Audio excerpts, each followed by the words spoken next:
رب العالمین والصلاة والسلام علی النبی الکریم وعلی آلہ وصحبہ اجمعین، اما بعد۔ میں اس وقت اعظم گڑھ آیا ہوا تھا ہمارے گاؤں میں، اور یہاں پر جو ہے وہ نیٹ کی سہولت کافی کمزور ہے، تو میں جامعۃ الفلاح کی لائبریری آ گیا۔ یہاں پر وائی فائی موجود ہے، وہاں سے کنیکشن لے کے اب میں بیٹھا ہوا ہوں، اور امید ہے کہ گفتگو میری آپ تک پہنچ رہی ہوگی۔ جی جی، تو جزاک آواز میری اللہ۔ صاف ہے نا؟ جی جی، صاف آواز ہے۔ اچھا ٹھیک۔ تو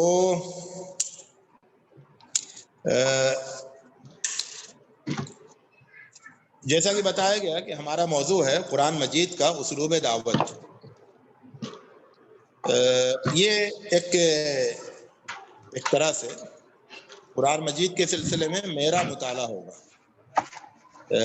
اس سے کسی کو اختلاف بھی ہو سکتا ہے، اور اس کے اوپر کوئی مزید اضافہ بھی کر سکتا ہے، اور اس طرح سے بہت سے لوگ اپنے اپنے نقطہ نظر سے تلاش کر کے بہت ساری باتوں کا اضافہ کر سکتے ہیں، اور ہونا چاہیے۔ ظاہر ہے کہ قرآن مجید پر میں غور کروں گا تو میں کچھ باتوں تک پہنچوں گا، آپ لوگ غور کریں گے تو آپ لوگ کچھ باتوں تک پہنچیں گے، اور اس طرح بہت سی باتیں جب جمع ہوں گی اور ان کو چھان پٹک ہوگی ان کی، اور ان کو ملایا جائے گا، موازنہ کیا جائے گا، تو اور بہتر گفتگو سامنے آ سکے گی۔ تو یہ سب کے مل کے کرنے کا کام ہے۔ تو میں جو ہوں وہ اپنی حد تک کچھ کوشش کرتا ہوں کچھ باتیں بنیادی طور پر کچھ باتیں رکھنے کی۔ قرآن مجید میں ایک تو ہم یہ دیکھتے ہیں کہ قرآن مجید جب دعوت دیتا ہے تو دعوت کے راستے کی جو رکاوٹیں ہیں ان کو بھی ہٹاتا ہے، ان کو ایڈجسٹ کرتا ہے اور ان کو نشانہ بناتا ہے کہ وہ رکاوٹیں ہٹ جائیں، تاکہ آدمی دعوت کو پر غور کرنے کی پوزیشن میں آ جائے۔ ہوتا یہ ہے کہ ایک آدمی کہ اگر سامنے رکاوٹیں ہیں، دیواریں کھڑی ہیں، تو دیواروں کے پیچھے کی روشنی کو نہیں دیکھ پاتا، رکاوٹیں ہیں تو ان رکاوٹوں کو کراس کر کے وہ آگے نہیں بڑھ پاتا۔ تو یہ کچھ مسائل ہوتے ہیں، ان سے کس طرح سے بچایا جائے اور ان رکاوٹوں کو کیسے دور کیا جائے۔ تو رکاوٹیں کیا ہیں؟ رکاوٹیں مثال کے طور پر یہ ہے کہ آدمی اپنی خواہش کی پیروی کرتا ہے، تو جو اس کی خواہش اس کے لیے رہنما بن جاتی ہے، خواہش جدھر لے جاتی ہے وہ ادھر جاتا ہے۔ خواہش کے خلاف کوئی بات سننے کے لیے، اس کے اوپر سوچنے کے لیے وہ تیار نہیں ہوتا ہے۔ لیکن اگر خواہش والی جو رکاوٹ ہے، جو اس کے پیروں کی زنجیر بنی ہوئی ہے، جب تک اس کے پیروں کی زنجیر بنی رہے گی، بہت مشکل ہوگا اس کو خواہش کے خلاف باتیں سنانا۔ یعنی اس رکاوٹ کو باقی رکھتے ہوئے اس کو آپ بلائیں اپنی طرف، یہ نہیں ہو سکتا۔ پیر میں تو زنجیر بندھی ہوئی ہے، وہ آئے گا کیسے آپ کی طرف؟ آپ کی دعوت کیسے سنے گا، قبول کرے گا یا توجہ دے گا؟ تو اب کیا ہے کہ قرآن مجید ایسی زنجیروں کو توڑتا ہے۔ تو ان میں سے ایک زنجیر ہے خواہش پرستی، نفس کی خواہشات، یہ زنجیر بن جاتی ہیں، یہ غور و فکر نہیں کرنے دیتی، یہ بات نہیں سننے دیتی، یہ کچھ نہیں کرنے دیتی۔ تو قرآن مجید ایک تو اس کے اوپر ضرب لگاتا ہے، پہلی بات۔ دوسری بات یہ ہے کہ ایک رکاوٹ ہوتی ہے ظن یعنی گمان پرستی کی، کہ آدمی اتنی محنت نہیں کرتا کہ وہ کسی یقین تک پہنچ جائے، بلکہ وہ جس چیز پر اس کو گمان ہو جائے اسی پر وہ یقین کر بیٹھتا ہے، اسی پر وہ ایمان لے آتا ہے۔ تو گمان پر ایمان لے آتا ہے۔ تو جب آدمی اس کو کافی سمجھنے لگے کہ جو اس نے گمان کیا تھا اسی پر ایمان لے آئے، تو پھر آپ کے لیے اس کو سمجھانا، اس کو دعوت دینا بہت مشکل ہوتا ہے۔ تو گمان کی رکاوٹ پر ضرب لگائی جائے، گمان کی زنجیر کو توڑا جائے، گمان پرستی کی، تاکہ اس کے اندر یقین کی منزل پر پہنچنے کا شوق پیدا ہو، حوصلہ پیدا ہو۔ یہ دوسری بات ہے۔ ایک تیسری بات ہے ظاہر پرستی کی، مادہ پرستی جس کو ہم کہہ سکتے ہیں، اور وہ یہ ہے کہ آدمی اس دنیا میں رہتے ہوئے، اس دنیا میں جو اس کے آس پاس چیزیں ہیں جو اس کی ضرورتوں کو پورا کرنے کے لیے بنائی گئی ہیں، اور جن کے اندر اللہ تعالیٰ نے زینت بھی رکھی ہے، کشش بھی رکھی ہے، خوش رنگی بھی رکھی ہے، ان میں وہ اتنا زیادہ، یعنی ان سے وہ صرف ضرورت پوری کرنے کا کام نہیں لیتا ہے، بلکہ انہی میں وہ الجھ جاتا ہے، غافل ہو جاتا ہے، انہی میں گم ہو جاتا ہے، تو وہ اس سے آگے نہیں دیکھتا۔ جو اس کے آس پاس جو رونقیں ہیں، دنیا کی جو ظاہری رونقیں ہیں، ان رونقوں میں وہ گم ہو جاتا ہے، اور یہ رونقیں جو ہیں وہ اس کی پاؤں کی زنجیر بن جاتی ہے۔ تو اس زنجیر پر ضرب لگاتا ہے قرآن مجید، اور اس طرح سے اور بھی رکاوٹوں کو توڑ کر، تو قرآن مجید ایک کام یہ کرتا ہے اپنی دعوتی اسلوب میں کہ وہ ان زنجیروں پر ضرب لگاتا ہے، توڑتا ہے، جو زنجیریں آدمی کو کسی بھی سنجیدہ دعوت کی طرف متوجہ نہیں ہونے دیتی، اس کی قبولیت، اس کو قبول کرنے کے لیے آمادہ نہیں ہونے دیتی۔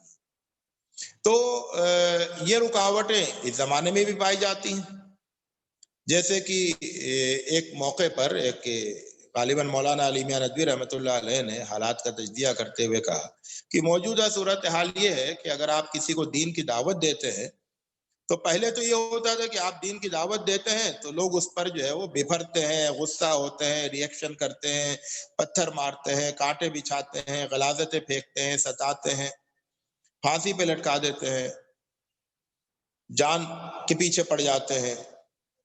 اب کیا ہوتا ہے کہ آپ دین کی بات کہتے ہیں، دین کی دعوت دیتے ہیں، تو وہ ایسے توجہ ہی نہیں دیتا، جیسے کہ یہ کوئی ایشو ہی نہیں ہے جس پر بات کی جائے، جس پر توجہ دی جائے۔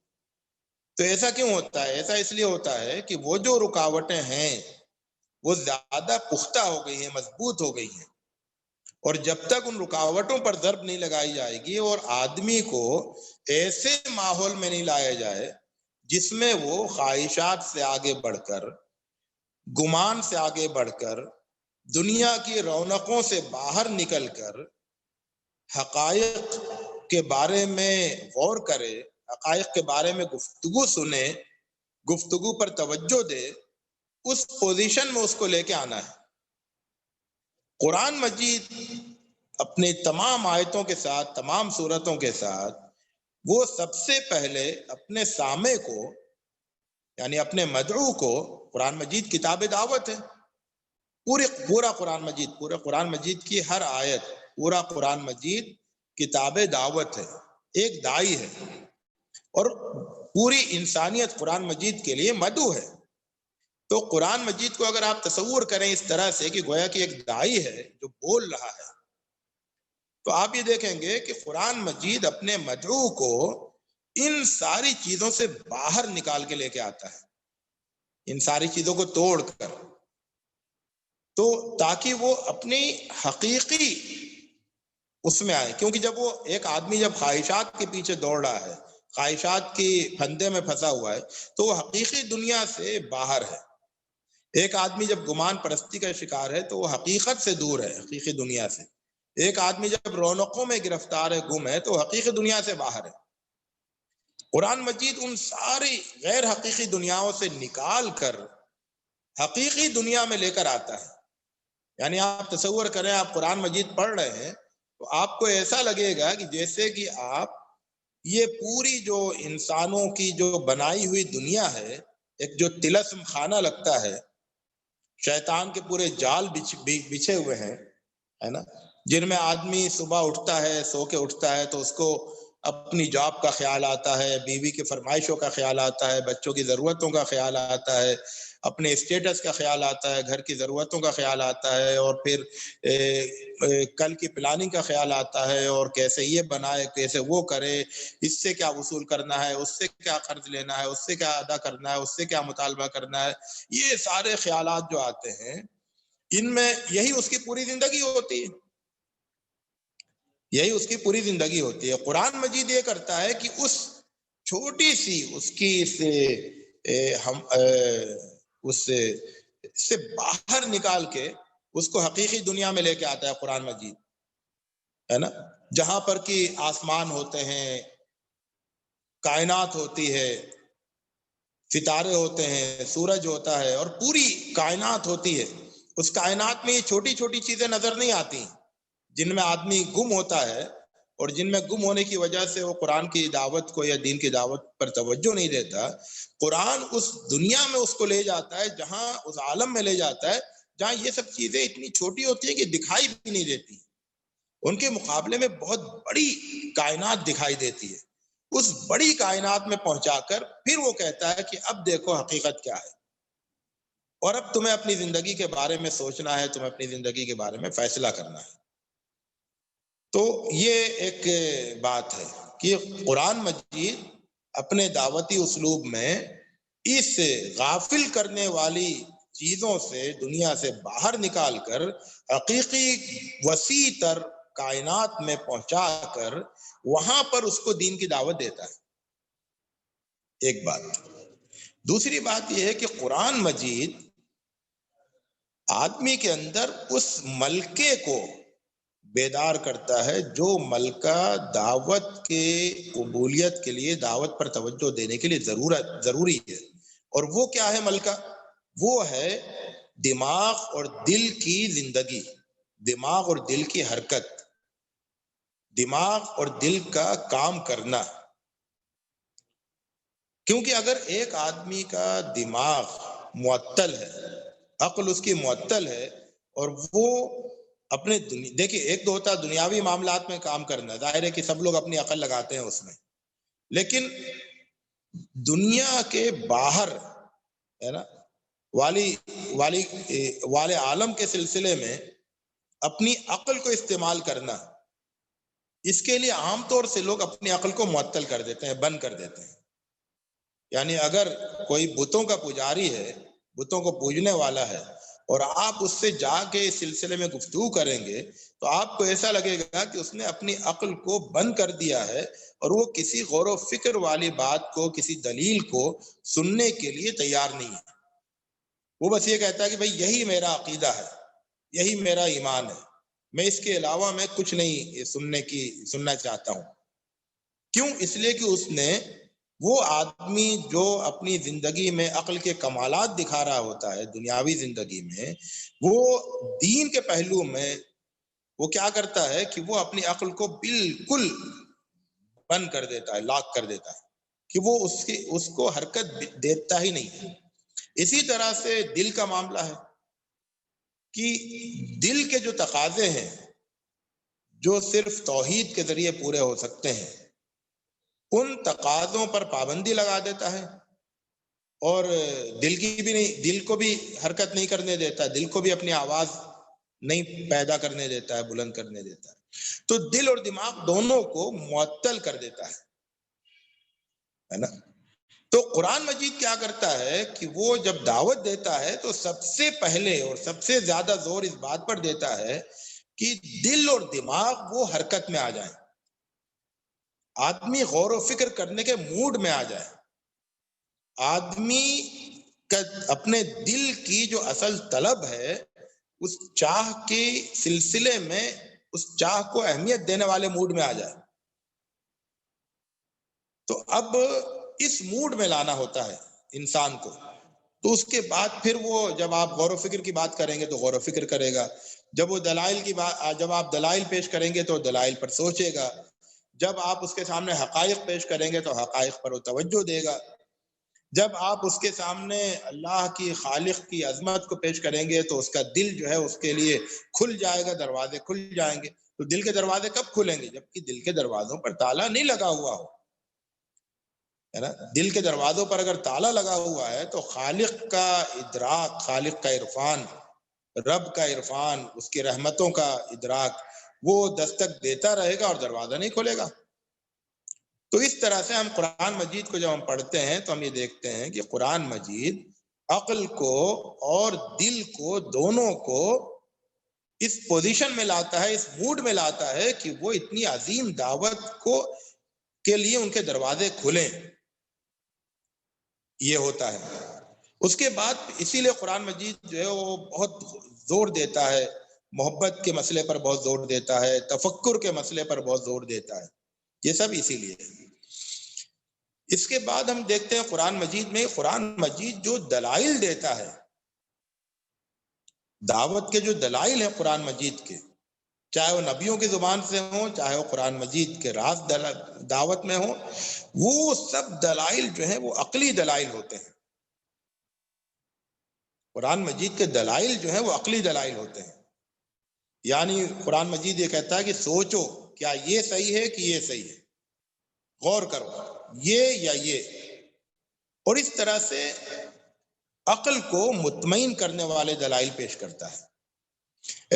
ایک تو کیا ہوتا ہے، ایک طریقہ یہ ہوتا ہے کسی مذہب کی دعوت دینے کا کہ آپ یہ کہیں کہ بھئی دیکھو یہ سچ ہے، یہ ستیہ ہے، اس کو مان لو، ہے نا، نہیں تو تمہارا بہت برا انجام ہوگا.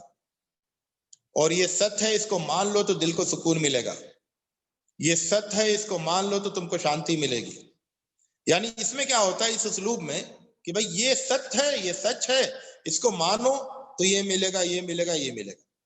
یہ جو اسلوب ہوتا ہے نا، یہ اصل میں ایک طرح سے زور زبردستی والا اسلوب ہوتا ہے، تحکمانہ اسلوب ہوتا ہے نا.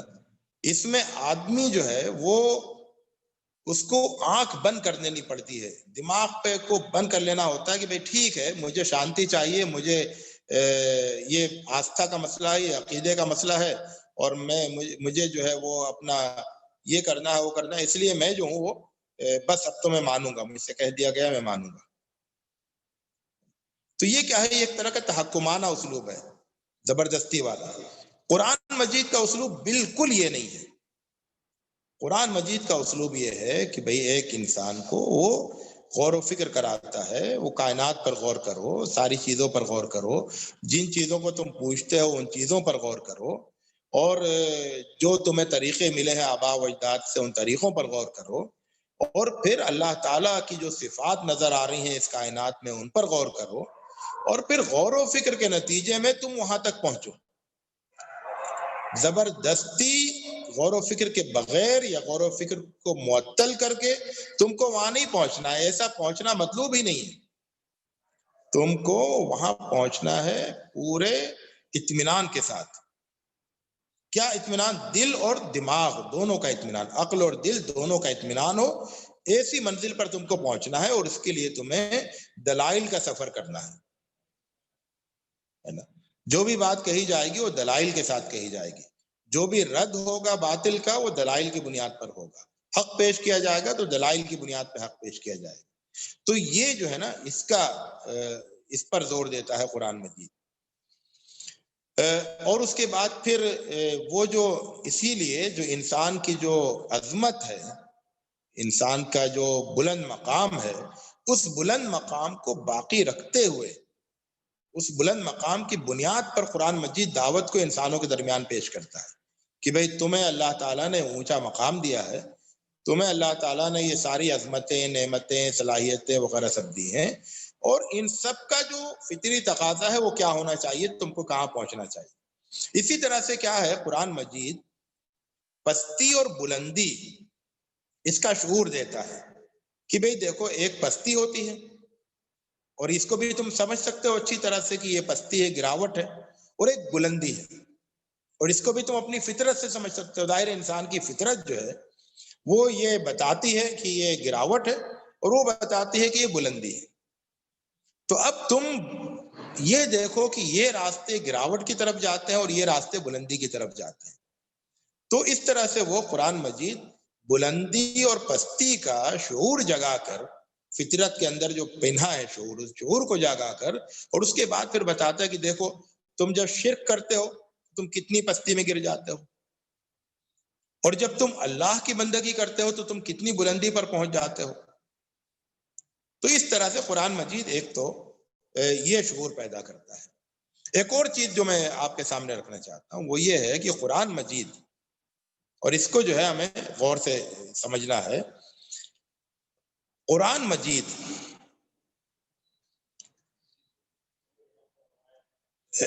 جب اللہ تعالیٰ کی طرف بلاتا ہے، اللہ کی دعوت دیتا ہے کہ اللہ پر ایمان لاؤ، تو وہ صرف توحید پر اکتفا نہیں کرتا ہے. یعنی یہ کہ اللہ کو ایک مان لو اس کو کافی نہیں سمجھتا ہے نا، بلکہ وہ اللہ تعالیٰ کا تعارف پیش کرتا ہے، پورا تعارف، مکمل تعارف اللہ تعالیٰ کا، اس کی صفات پیش کرتا ہے، اس کی اس کا جو کائنات میں جو اس کی نشانیاں ہیں ان کو پیش کرتا ہے، کائنات میں جو اس کی صفات کے جلوے ہیں ان کو پیش کرتا ہے، اور ایک بہت ہی ایک عظیم رب کا تعارف کراتا ہے، اور اس کے بعد پھر اس عظیم رب کے اس بڑے تعارف کے ساتھ اس رب پر ایمان لانے کی دعوت دیتا ہے۔ یہ بات میں اس پر کیوں زور دے رہا ہوں؟ ہوتا یہ ہے کہ کبھی کبھی ہم آسانی کے لیے کہ آسان راستہ دعوت کا اختیار کریں، ہم صرف اس کو کبھی کبھی ہم کافی سمجھنے لگتے ہیں کہ اگر سامنے والا ہے نا وہ بس ایک اللہ کو مان لے تو بس یہ اتنا کافی ہے، یعنی اللہ ایک ہے، صرف اس پر ہمارا فوکس ہو جاتا ہے، اور اگر کوئی ایک اللہ کو ماننے والا ہے تو ہم سمجھتے ہیں کہ وہ بہت قریب ہے۔ بلکہ اب تو لوگ یہ بھی کہنے لگے ہیں کہ اگر رسول کو نہیں مانے اور دین کو نہیں مانے، آخرت کو نہیں مانے، وہ صرف ایک اللہ کو مان لے تو یہ بھی جو ہے گویا کہ اس کے مومن ہونے کے لیے کافی ہے۔ نہیں، قرآن مجید کا اسلوب نہیں ہے۔ قرآن مجید اللہ تعالیٰ پر ایمان لانے کی دعوت دیتا ہے، اللہ تعالیٰ کے اس مکمل تعارف کے ساتھ جو قرآن مجید میں پیش کیا گیا ہے۔ قرآن مجید آخرت پر ایمان لانے کی دعوت دیتا ہے اس مکمل تعارف کے ساتھ جو قرآن مجید میں آخرت کا پیش کیا گیا ہے۔ قرآن مجید رسالت پر ایمان لانے کی دعوت دیتا ہے اس مکمل تعارف کے ساتھ جو کہ قرآن مجید میں رسالت کا پیش کیا گیا۔ تو تعارف سے کاٹ کر توحید، رسالت اور آخرت پر ایمان لانے کی دعوت دینا یہ قرآن مجید کے اسلوب کے خلاف ہے۔ کیونکہ ایک بات سمجھیے کہ مسئلہ صرف یہ نہیں ہے کہ آپ کا عقیدہ کیا ہے، اللہ کو ایک مانتے ہیں یا زیادہ مانتے ہیں یا ایک مانتے ہیں، آخرت کو مانتے ہیں یا آخرت کو نہیں مانتے ہیں، یا کوئی اور تصور رکھتے ہیں، اللہ محمد کو رسول مانتے ہیں یا نہیں مانتے ہیں صلی اللہ علیہ وسلم، یا صرف عیسیٰ علیہ السلام کی رسالت ہی پر اکتفا کرنا چاہتے ہیں۔ مسئلہ یہ نہیں ہے، مسئلہ یہ ہے کہ آپ کو وہ دین قبول کرنا ہے جو زندگی میں بہت بڑی تبدیلی لے کر آئے، اور وہ تبدیلی اسی وقت آئے گی جبکہ آپ ہر چیز کو اس کے مکمل تعارف کے ساتھ قبول کریں گے۔ تو اس طرح سے وہ ایمان حاصل ہوگا جو کہ بہت بڑی تبدیلی زندگی میں لے کر آتا ہے۔ تو ایک بات یہ ہو گئی ہے۔ اچھا، ایک اور بات ہے جس کو ہمیں اور ایڈریس کرنا چاہیے، وہ یہ کہ ہم جب دعوت دیتے ہیں تو ہمیں اصل میں کس چیز کی دعوت دینا ہے؟ یہ ایک بحث چلی ہوئی ہے اس وقت ہندوستان میں بہت سے لوگوں کی طرف سے کہ اگر ہم صرف توحید کی دعوت دیں، رسالت کی دعوت نہیں دیں، اگر ہم اللہ کا نام نہیں لیں اور صرف یہ کہ ان کے یہاں جو نام ہے صرف اسی نام سے دعوت دیں، اور یہ کہ بس وہ ایک جو مان لیں، یعنی شرک کو چھوڑ دیں اور صرف ایک اللہ کو مان لیں، اس طرح کی دعوت پر اکتفا کرنے کی باتیں کہی جاتی ہیں۔ قرآن مجید کا اسلوب جو ہے دعوت کا، وہ اس کو قبول نہیں کرتا ہے، اس کو ایکسیپٹ نہیں کرتا ہے۔ بہت صاف بات ہے۔ قرآن مجید کی دعوت یہ ہے کہ پورے قرآن مجید پر ایمان لایا جائے۔ قرآن مجید کی دعوت صرف یہ نہیں ہے کہ اللہ کو ایک مان لو، قرآن مجید کی دعوت یہ ہے کہ قرآن مجید میں جو بھی کہا گیا ہے وہ پورے پر ایمان لے کر آنا ہے کہ بھئی اللہ تعالیٰ نے یہ پیغام بھیجا ہے اور یہ ساری باتیں بتائی ہیں، ان ساری باتوں پر ایمان لانا ہے۔ تو قرآن مجید ایک اکائی ہے، اس اکائی کو تقسیم نہیں کیا جا سکتا ہے کہ اس میں سے ہم ایک چیز کی دعوت دے دیں باقی چیزوں کو چھوڑ دیں، ہے نا۔ تو اس لیے ہمیں یہ دیکھنا ہے کہ ہم جس چیز کی دعوت دے رہے ہیں وہ پورے قرآن مجید اس میں آ رہا ہے کہ نہیں آ رہا ہے۔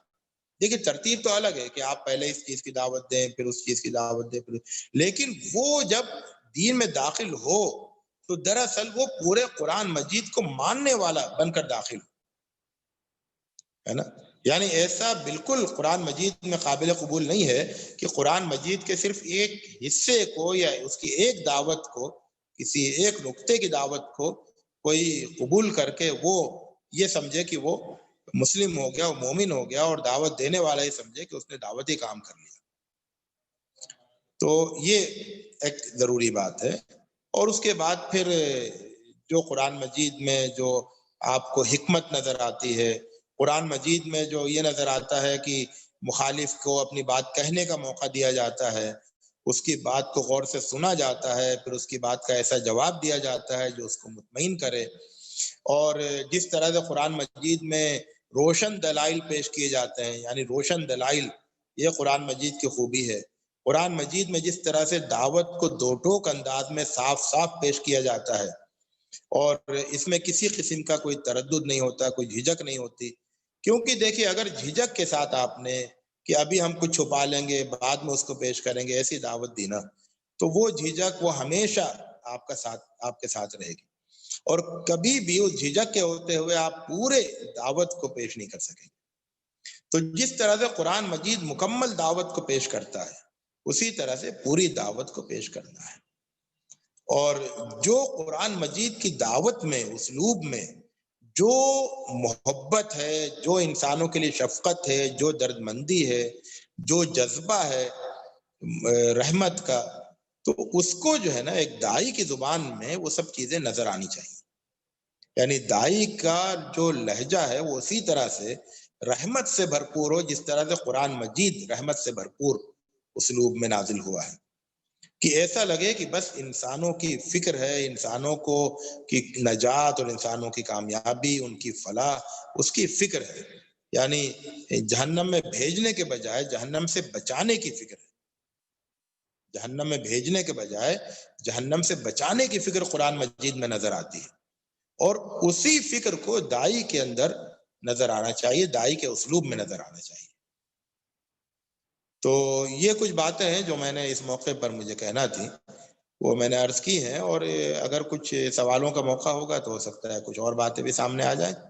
اللہ رب العزت ہمیں مزید قرآن مجید کے اسلوب پر غور کرنے کی توفیق عطا فرمائے۔ وآخر دعوانا ان الحمدللہ رب العالمین۔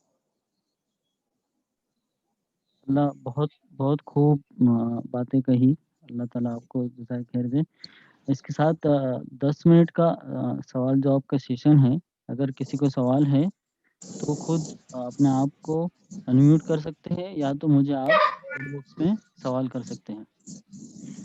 السلام علیکم۔ وعلیکم وعلیکم السلام السلام۔ تو میں بروچ شہروں کے اقبال وورا بولتا ہوں۔ جی جی جی سوال کریے ڈائریکٹلی۔ ہاں، میرا سوال یہ ہے کہ دعوت کام میں ابھی کسی غیر مسلم نان مسلم کو دعوت دیں گے تو وہ قرآن شریف سے واقف نہیں ہے، رسالت یہ توحید سے کچھ بھی واقف نہیں ہے، اگر اس کو قرآن شریف دیتے ہیں ہم تو یہ سب ایک آدمی کو دیا تھا، وہ بولتا ہے کہ یہ تو ڈکشنری جیسا میرے کو لگا، اس کو کچھ سمجھ نہیں پڑی، تو اس کے بارے میں آپ کیا بولتے ہو اور اس کو کیسے سمجھانے کا؟ کیونکہ وہ پورے اسلام سے انجان آدمی ہے، اس کو قرآن شریف دیں گے تو وہ کیا سمجھے گا اس میں؟ وہ تو بولتا ہے کہ یہ تو ڈکشنری جیسا میرے کو لگا، تو اس جی کے بارے جی میں جی قرآن شریف دیکھ کے اس کو صحیح کیسے سمجھائیں گے ہم؟ صحیح ہے، صحیح۔ اصل میں کیا ہے کہ جو صحیح معنوں میں قرآن کی دعوت کا طریقہ ہے وہ یہی نہیں ہے کہ آپ نے قرآن دے دیا کہ بھئی اب تم سمجھ لو۔ صحیح طریقہ یہ ہے کہ داعی قرآن مجید کو بار بار پڑھے، خود جو دعوت دینے والا ہے وہ قرآن مجید کو بار بار پڑھے، قرآن مجید پر غور کرے، قرآن مجید کو کتاب دعوت کی حیثیت سے پڑھے، دعوت کی کتاب کی حیثیت سے پڑھے، قرآن مجید کے دلائل کو اپنے گفتگو کا حصہ بنا لے، قرآن مجید کے جو انداز ہے دعوت دینے کا وہ اس کا انداز بن جائے، تو جو صحیح معنوں میں قرآن مجید کے ذریعے دعوت دینے کا جو حق ادا ہوگا نا وہ اس وقت ادا ہوگا جبکہ داعی کی آواز، قرآن کی آواز، داعی کے دلائل، قرآن کے دلائل، داعی کا لہجہ قرآن کا لہجہ، اور داعی کا اسلوب قرآن کا اسلوب بن جائے۔ تو آپ کا اصل کام یہ نہیں ہے کہ آپ غیر مسلم کو قرآن مجید دے دیں، یہ تو ٹھیک ہے، اس کے اپنے فائدے ہیں، اور ایک موقع رہنا چاہیے کہ اگر کوئی خود پڑھنا چاہے تو اس کو موقع رہے خود لے کے پڑھنے کا، لیکن دعوت کا کام جو ہے وہ اس وقت ہوتا ہے جبکہ آپ قرآن مجید کے پیغام کو، قرآن مجید کی دعوت کو خود پیش کریں، آپ سے وہ سنیں کہ قرآن مجید میں کیا ہے، قرآن مجید کی دعوت کیا ہے۔ تو یہ اصل میں ہونا چاہیے۔ اس کے لیے ظاہر ہے کہ ہر داعی کو یہ سمجھ لینا چاہیے کہ اس کی تیاری کا سب سے زیادہ تیاری، اس کی شخصیت کی تیاری میں سب سے بڑا رول قرآن مجید کا ہوگا، اور وہ قرآن مجید کو یہی سوچ کر پڑھے کہ یہ دعوتی تربیت دینے والی کتاب ہے، اور اس کی آیتوں کے ذریعے سے وہ ایک، یعنی اس کی آیتیں ہی اس کا کی دعوت کا مواد بن جائیں، تو پھر وہ صحیح معنوں میں داعی ہوگا۔ تو صحیح دائی وہ ہے کہ جو جب بولتا ہے تو لگتا ہے کہ قرآن بول رہا ہے، وہ جب دلیل دیتا ہے تو لگتا ہے کہ یہ قرآنی دلیلیں ہیں۔ اس کے لیے قرآن سمجھنا پڑھنا ضروری ہے۔ ٹھیک ہے بہت اقبال زیادہ، صاحب ایک آپ دائی کو بہت زیادہ قرآن سمجھ کر پڑھنا چاہیے۔ دیکھیے ایک عام آدمی کو قرآن مجید سمجھ کر پڑھنا ضروری ہے، لیکن ایک دائی کو تو اس طرح، ایک دائی کو تو قرآن مجید اتنا زیادہ پڑھنا چاہیے، اتنا سوچ سمجھ کے پڑھنا چاہیے کہ گویا کہ وہ بولے تو قرآن بول رہا ہے، ایسا ہونے لگے۔ السلام علیکم، مولانا سورت سے بول رہا ہوں، ارشد حسین۔ جی مولانا آپ کی گفتگو سے یہ بات سمجھ میں آئی کہ قرآن پہلے انسان کے گمان پہ، اس کی زندگی کے مقصد پہ اور اس کی خواہشات کیا ہونی چاہیے اس پہ بات کرتا، پھر وہ بڑا تعارف اسلام کا، خدا کا اور کائنات کا کراتا ہے۔ اصل میں یہ جو ہے نا پہلے اور بعد نہیں ہے، یہ سب اصل میں ایک ساتھ ہوتا ہے قرآن مجید میں، ہے نا؟ لیکن میں نے صرف ترتیب میں ہم بیان کرتے ہیں اس ترتیب سے، لیکن قرآن مجید یہ سارے کام ایک ساتھ کرتا ہے نا۔ جی جی میں کہنا یہ چاہ رہا تھا، سمجھ میں آ گیا آپ کی بات، کہ جب دعوت کا کام ہم کرتے ہیں تو پہلے مدعو کی طرف سے اتنے سارے سوالات غلط فہمیوں کے متعلق آ جاتے ہیں کہ اس کو دور کرتے کرتے ایک عرصہ لگ جاتا ہے، اور پھر وہ اصل مدعا جو آپ بتا رہے تھے کہ بڑا تعارف اسلام کا، قرآن کا، اللہ کا، کائنات کا، اس پہ موقع نکالنے کی مطلب کوشش تو کرتے ہیں کہ سوالات سے موقع نکلے، لیکن وہ غلط فہمیوں میں ہی زیادہ وقت گزر جاتا ہے۔ جی جی صحیح ہے، صحیح ہے، صحیح بات ہے۔ تو اصل میں کیا ہے کہ غلط فہمیوں کو دور کرنا یہ ایک کام ہے، اور قرآن مجید کی صحیح بات کو پہنچانا یہ ایک کام ہے۔ تو ہونا یہ چاہیے کہ ہم اقدامی پوزیشن میں ہوں، یعنی جب ہم غلط فہمیاں سنتے ہیں، ان کو دور کرتے ہیں، تو ہم دفاعی پوزیشن میں ہوتے ہیں، دعوت میں دفاعی پوزیشن میں ہوتے ہیں۔ اور جب ہم قرآن مجید کے پیغام کو پیش کرتے ہیں، قرآن مجید کی دعوت کو پیش کرتے ہیں، تو ہم اقدامی پوزیشن میں ہوتے ہیں۔ تو ہم قرآن مجید کی جو مطلب یہ کہ جو اس کی خوبیاں ہیں، اس کی دعوت ہے، وہ جب ہم پیش کریں گے تو وہ اتنی وضاحت کے ساتھ پیش کریں کہ اس کی غلط فہمیوں پر قرآن کی دعوت غالب آ جائے۔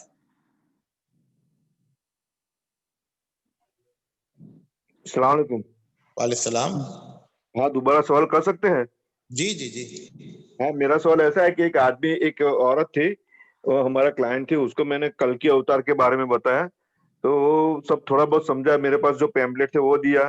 اس کے بعد یہ بولے کہ اگر کل کی اوتار وہ ہے تو ابھی پاپ کیوں اتنا چل رہا ہے، ابھی پاپ اتنا چل رہا ہے، وہ کل کی اوتار تو آئیں گے تو سب پاپ کو ناش کریں گے، تو یہ پاپ کیوں ابھی چالو ہے؟ ابھی کہاں پر؟ جو پاپ ہے یہاں پورے دنیا میں، جی جی جی کل کی اوتار آنے سے ہم کے سب پاپوں کو مٹا دیں گے، تو ابھی نہیں، کون ابھی یہ اتر کے آنے سے؟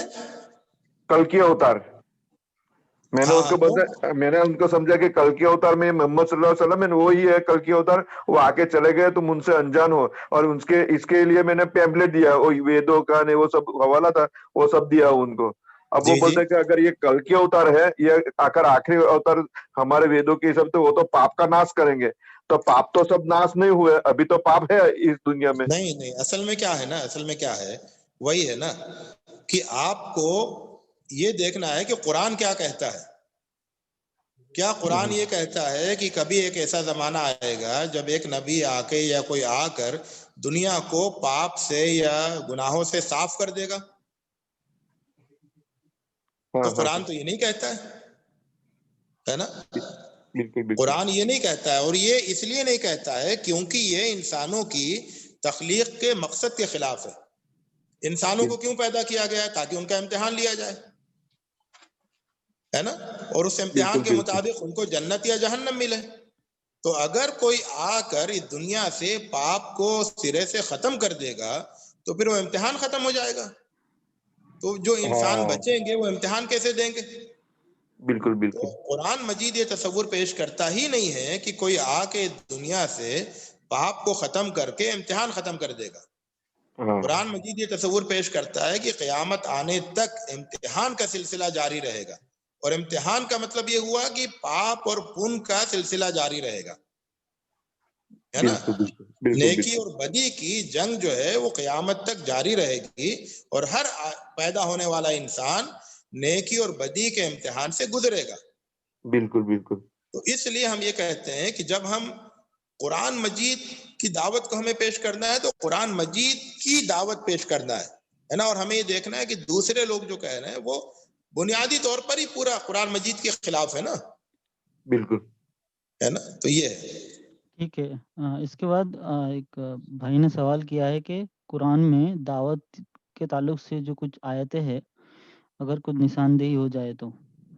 اصل میں یہی شروع میں سے کہنا چاہ رہا تھا کہ قرآن مجید میں دعوت کے سلسلے میں آیتیں ہیں. ایک بات یہ ہے قرآن مجید کی ہر آیت دعوت کی آیت ہے.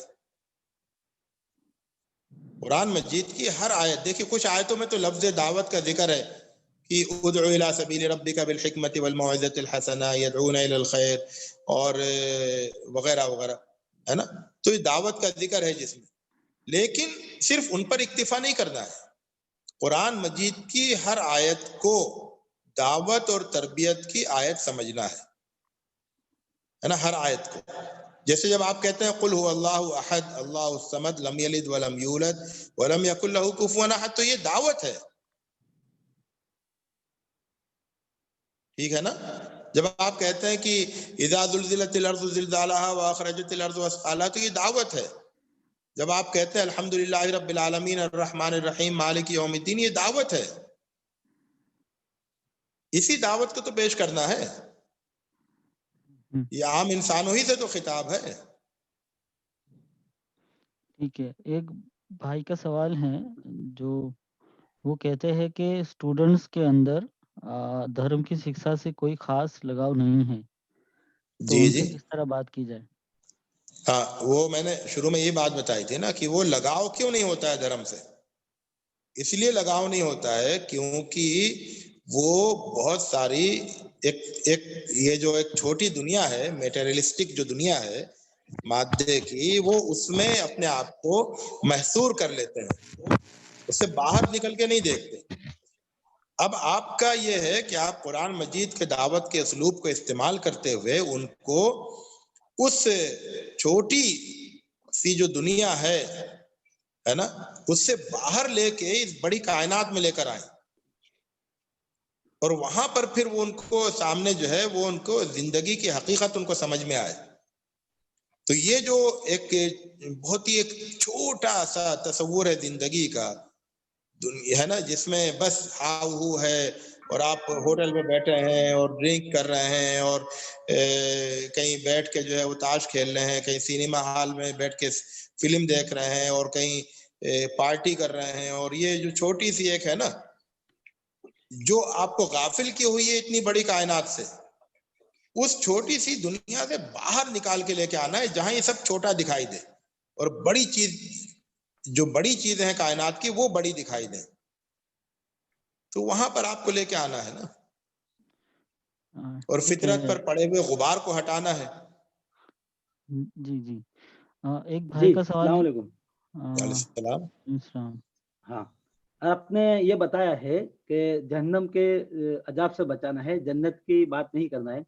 تو نہیں قرآن نہیں نہیں مجید نہیں ایک جگہ نہیں، میں یہ کہہ رہا ہوں کہ جہنم میں بھیجنا نہیں ہے، جہنم سے بچانا. ٹھیک ہے. ہاں جنت تو ہے نا، یہاں کے غیر مسلم جو ہے جو مادہ پرست ہے، جو ہمیشہ نفع نقصان اور پروفٹ کی بات کرتے ہیں، تو کیا جنت کی لالچ انہیں دی جائے گی دائی کی حیثیت سے جب ہم اصل میں کیا ہے نا، ایک بات اچھا اس کو اچھی طرح سے سمجھنا ہے. دیکھیے کیا ہو رہا ہے نا، ابھی یہ جو تبدیلی مذہب مخالف قانون وغیرہ کے سلسلے میں باتیں ہو رہی ہیں، اور اس میں یہ کہا جا رہا ہے کہ لالچ دے کے اور ڈرا کر آپ دھرم نہیں بدلوا سکتے ہیں. اور یہ بھی بعض لوگ اس میں پھر تشریح میں کہہ رہے ہیں کہ جنت کی لالچ دینا یہ بھی لالچ ہے، اور جہنم سے ڈرانا یہ بھی ڈرانا ہے. تو ہم کو ایک بات سمجھنا چاہیے اچھی طرح سے، وہ یہ ہے کہ قرآن کی جو دعوت ہے نا، قرآن کی جو دعوت ہے وہ جنت کی لالچ اور جہنم کے خوف پر مبنی نہیں ہے، اس پر قائم نہیں ہے، بیس نہیں ہے اس پر، بلکہ وہ اصل میں تو وہ حقیقت کی دعوت ہے، حقائق پر غور کرو، حقائق کو سمجھو، حقیقت کو تسلیم کرو. البتہ چونکہ انسان جو ہے نا اس کے اوپر غفلت پڑی ہوئی ہے، تو اس غفلت کو توڑنے کے لیے جنت اور جہنم کا ذکر ہوتا ہے.